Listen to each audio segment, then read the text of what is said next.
तो let's start our topic. So chemistry 11 grade की chemistry है. ये फेडरल बोर्ड मोस्टली ये फेडरल बोर्ड में बोर्ड वाले पढ़ाते हैं. तो आज हम देखेंगे इसमें जो पेपर के लिहाज से इम्पोर्टेंट क्वेश्चन है वो आज हम देखेंगे. चैप्टर नंबर 1 का देखेंगे. फिर इंशाल्लाह आप लोगों को पसंद आए तो मज़ीद में वीडियोस बनाऊंगा चैप्टर नंबर लास्ट चैप्टर तक. तो सबसे पहले हम देखेंगे इस चैप्टर में कौन से जो क्वेश्चन थे जो पेपर के लिहाज से बहुत इंपॉर्टेंट है. तो मोस्टली स्टूडेंट ये वही सारा कंटेंट पढ़ते हैं और वो बोर हो जाते हैं या उसकी वजह से सही तरह पढ़ नहीं पाते. तो आज हम पढ़ेंगे कि चैप्टर नंबर 1 में कौन सा टॉपिक सबसे इम्पोर्टेंट है जो पेपर के लिहाज से ना. तो आप लोग के इधर सबसे पहले उन्होंने पीरियडिक टेबल दिया. वही पीरियडिक टेबल सबको आना चाहिए. इसके बारे में मैं एक अलग सा वीडियो बनाऊंगा.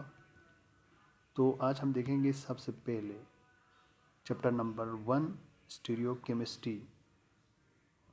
तो इसमें मोस्टली जो इंट्रोडक्शन है ना वो बहुत ही कम आते हैं पेपर के लिहाज से ना.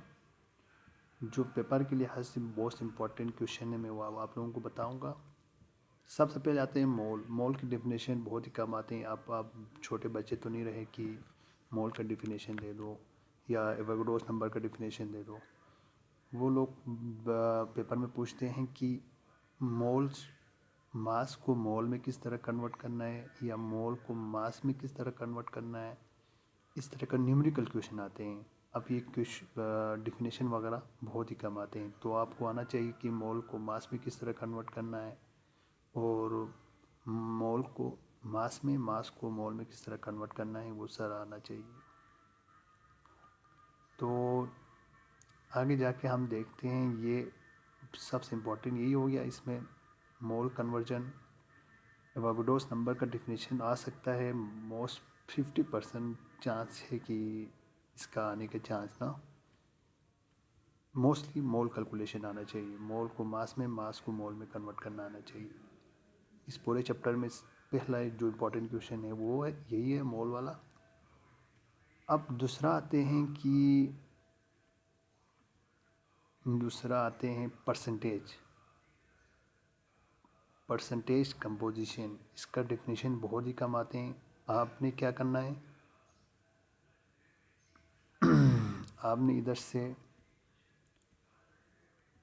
नीचे आते हैं. नीचे आके देखते हैं कि जो मोस्ट इम्पॉर्टेंट क्वेश्चन है ना हाँ परसेंटेज यील्ड मालूम करना.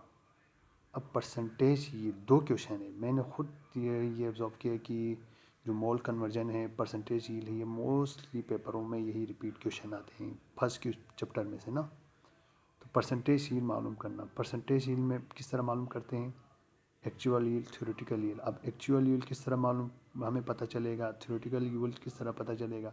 अब एक क्वेश्चन दिया होगा उसमें थ्योरेटिकल यील्ड हमें किस तरह मालूम करना है वो हमें आना चाहिए. एक्चुअल यील्ड किस तरह पता लगाना है हमें वो भी आना चाहिए. जब आपको एक्चुअल यील्ड और थ्योरेटिकल यील्ड दोनों पता होगा तब आपको परसेंटेज ईजीली मालूम कर सकेंगे. तो इन समरी ये जो फर्स्ट चैप्टर है ना उसमें सबसे इम्पोर्टेंट क्वेश्चन क्या है. एक मोल वाला है, दूसरा परसेंटेज यील्ड. ये 2 क्वेश्चन आप कर लें बहुत ही अच्छी तरह से तो आपको इंशाल्लाह आपका पेपर बहुत अच्छा जाएगा. 2 क्वेश्चन है ये बैलेंस इक्वेशन. ये आपने फर्स्ट 9th क्लास में भी पढ़ा होगा बैलेंस किस तरह इक्वेशन को बैलेंस किस तरह करना है. उस पर मैं एक अलग सा वीडियो बनाऊंगा. बहुत ही मज़ेदार वीडियो बनाऊंगा. फिर वो आप ज़िंदगी भर नहीं बोलेंगे कि इस तरह आपने कोई भी इक्वेशन दिया हो आपने बहुत इजीली आप वो क्या कर सकते हैं बैलेंस कर सकते हैं. तो पूरा इस फर्स्ट चैप्टर में 2 ही टॉपिक है. एक mole conversion mole to mass mass to mole ये हो गया. दूसरा है आपको ये परसेंटेज यील्ड. आपको ये आ गया. फिर आपको इसके अंदर जितने भी ये MCQs हैं क्वेश्चन हैं ये आपको इजीली हो जाएगा. ये बैलेंस इक्वेशन पे बैलेंस इक्वेशन आ सकता है इसका भी 50% चार्जेस है. लेकिन इस पर मैं अलग से एक वीडियो बनाऊंगा फिर अपलोड करेंगे. फिर आप देख लेना. आपके पेपर ख़त्म होने से पहले मैं ये बैलेंस इक्वेशन वाला भी आपको बना के अपलोड करेंगे। सही हो गया। ये था फर्स्ट चैप्टर। सेकेंड चैप्टर के लिए मैं एक अलग सा वीडियो बनाऊंगा ताकि आप लोगों के लिए ईजी रहे।